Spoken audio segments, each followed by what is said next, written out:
Good morning, students. Today, in economics, we will be continuing the same chapter, that is the story of village Palampur. Children, in our previous lecture, we have already started with the farm activities, and in that, we have covered some topics such as land is fixed. Is there any way to grow more from the same piece of land? Will the land sustain? And today we will continue the farm activities in village Palampur with land distribution in Palampur. Now, children, we will see how the land is distributed in village Palampur. Children, you know that land is very important for farming. Unfortunately, not all the people in Palampur have sufficient land for cultivation. Out of 450 families in Palampur, only 240 families cultivate plot less than 2 hectares in size, and 150 Dalit families are landless. That means the 150 Dalit families, they don't have any land, they work on others' land, and 240 families, they own land less than 2 hectares in size. The remaining 60 families of medium and large farmers cultivate more than 2 hectares of land. That means 60 families, they cultivate land more than 2 hectares. 240 families, they cultivate land less than 2 hectares, and 150 Dalit families are landless.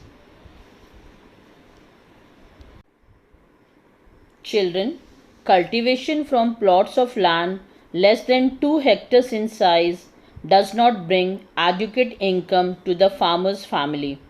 That means the survival of these farmers, those who are cultivating less than 2 hectares of land, is very difficult. On the other hand, half of the areas of the village is covered with the plots quite large in size. Thus, land in Palampur is unevenly distributed.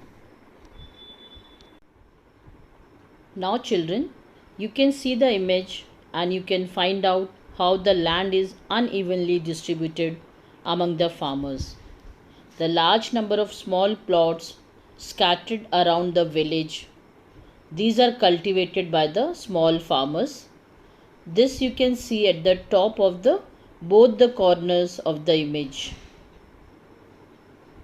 They are so small, and because of that it does not bring the adequate income to the farmer's family.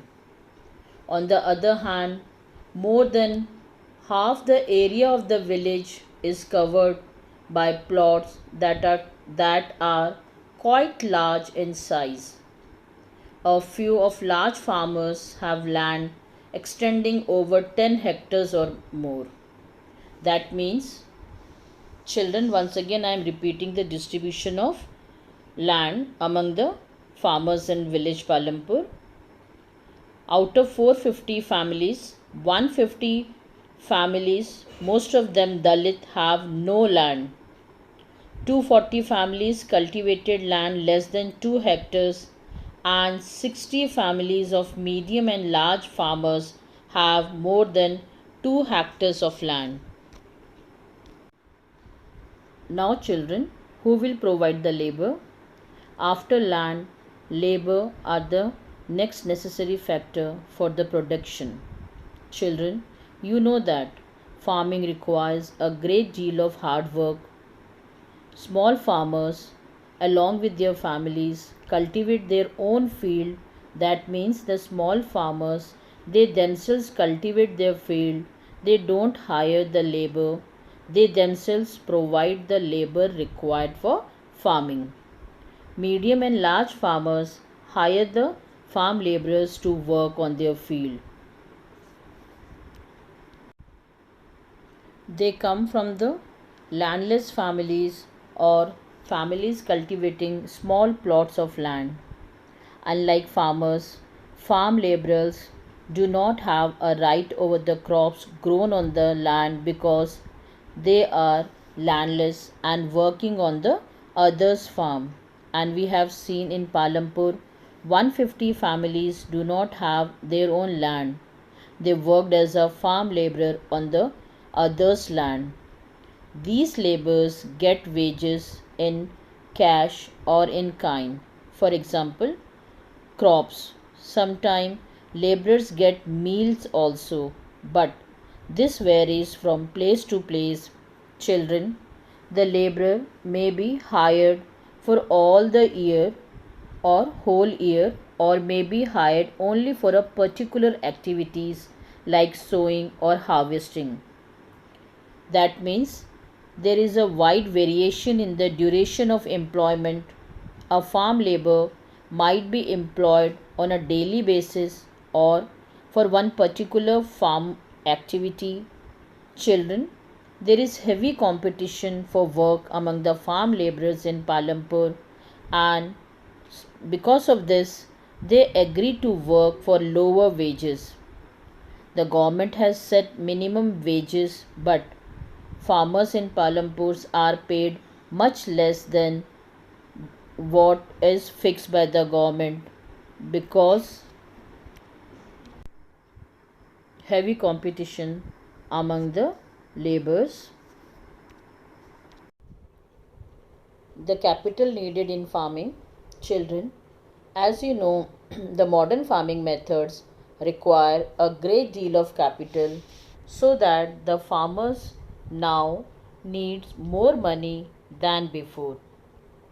Most of the farmers, especially the small farmers, have to borrow money to arrange for the capital because they begin with no working capital and have to take loans for at a very high rate of interest. Due to small size of their farms, their production is low.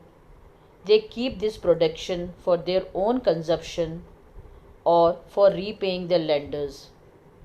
That means they were left without any money for new season. They have no saving. They borrow from large farmers or the village money lenders or the traders who supply inputs for cultivation. Children, they give this loan at very high rate of interest, and this high rate of interest put them into a great distress while paying the loans.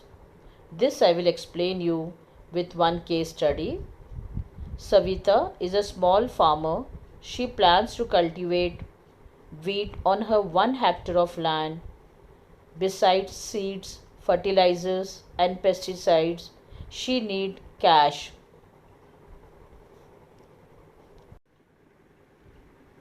She estimates that the working capital itself would cost a minimum of rupees 3000. She doesn't have the money, so she decides to borrow from Tejpal, a money lender or a large farmer. Tejpal agrees to give Savita the loan at an interest rate of 24%, that too only for 4 months, which is very high interest rate. Savita also has to promise to work on his field as a farm laborer during the harvest season.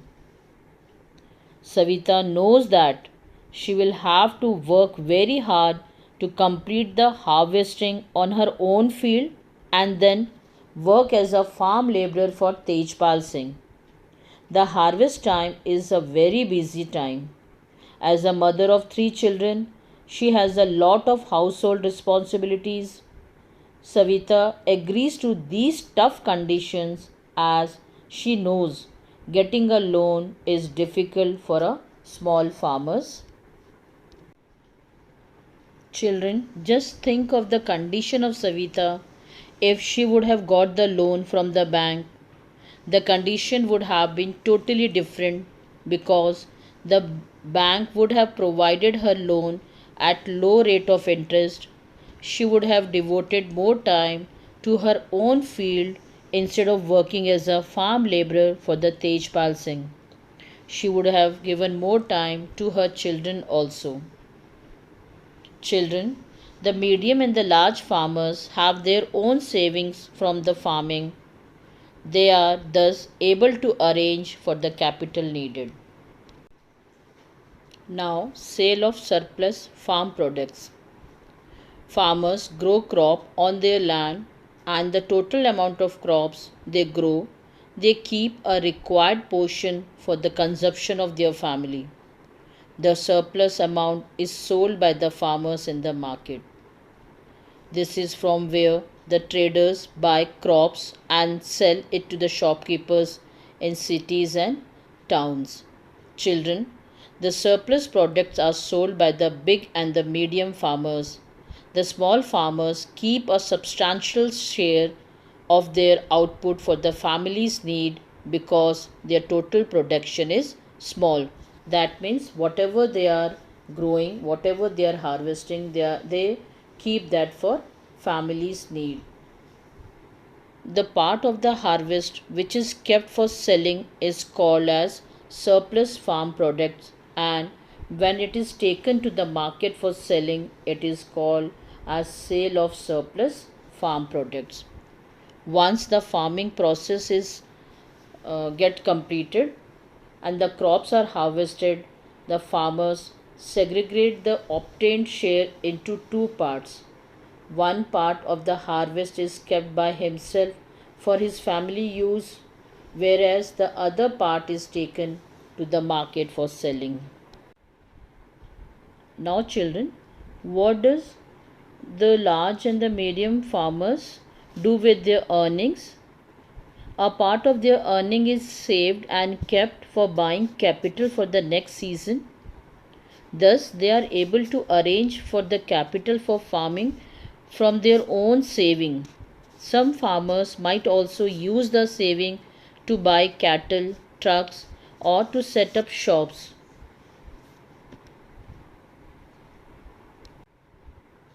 Now, children, I think the farm activities in village Palampur is clear. That's all for today. Thank you and have a nice day.